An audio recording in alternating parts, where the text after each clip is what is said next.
Bismillahirrahmanirrahim. Assalamualaikum warahmatullahi wabarakatuh. Shalom, Om Swastiastu, Namo Buddhaya, salam kebajikan, salam sejahtera bagi kita semua. Perkenalkan, nama saya Devi Fitriani dari kelompok 7.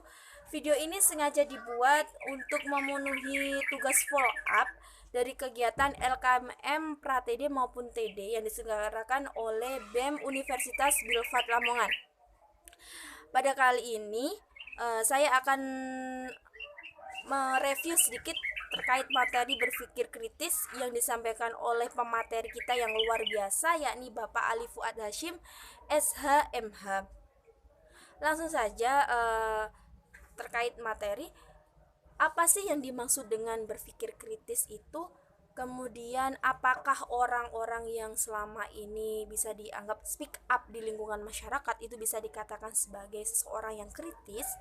Nah, mungkin yang akan saya ulas dua hal tersebut. Jadi yang pertama, pengertian terkait berpikir kritis. Apa sih berpikir kritis itu?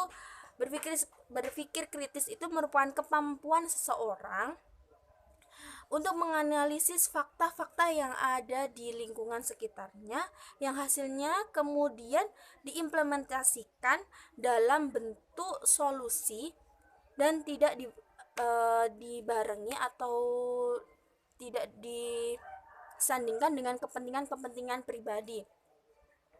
Jadi bisa dikatakan bahwa berpikir kritis ini merupakan cara berpikir yang jernih, independen. Arti independen ini jadi ya tadi berdiri sendiri tanpa adanya kepentingan-kepentingan lain real. Dia tuh emang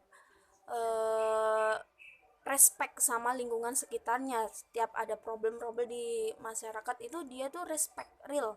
Bagaimana cara menemukan solusinya, bukan karena dia ingin menantinya mendapat privilege, ingin mendapatkan prestis dari masyarakat, kemudian mendapat penghormatan, gak seperti itu, tapi emang independen, real dari dalam dirinya sendiri.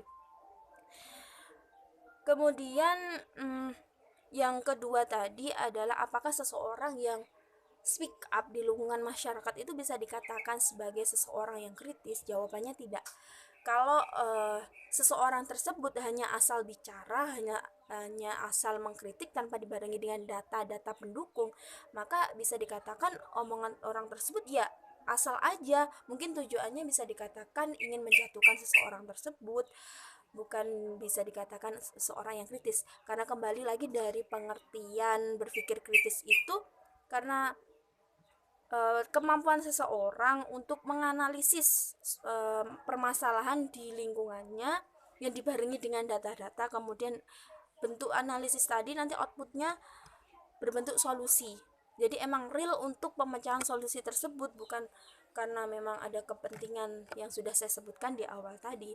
Kemudian apa saja sih yang harus diperhatikan ketika kita berpikir kritis? Yang pertama adalah data informasi. Jadi ini yang sangat penting bagi kita ketika kita ingin berbicara, kita ingin tanggap terhadap suatu problem yang ada di masyarakat itu. Yang pertama yang harus kita cari adalah data informasi, karena ini yang sangat penting. Karena jangan sampai kita itu termakan berita-berita hoax, data-data hoax yang saat ini juga banyak beredar. Jadi ketika kita berbicara tapi tidak sesuai dengan data, yang sebenarnya kan seperti kita omong kosong, omong bohong kan. Sama saja kita seperti mereka, omongan kita tidak berbobot sama sekali. Kemudian yang kedua adalah kemampuan pengetahuan dan pengamatan. Ketika kita sudah mendapatkan data informasi tersebut, langkah yang kedua adalah terkait fakta, kemampuan kita untuk menganalisis, mengamat tadi ya. Kita dieksplor untuk berpikir, oh kenapa sih permasalahan ini bisa terjadi. Ketika ada sebuah permasalahan sedemikian rupa, berarti disebabkan oleh apa, dan maka akibatnya akan apa, maka akan kita ketahui solusi untuk pemecahan masalah tersebut apa.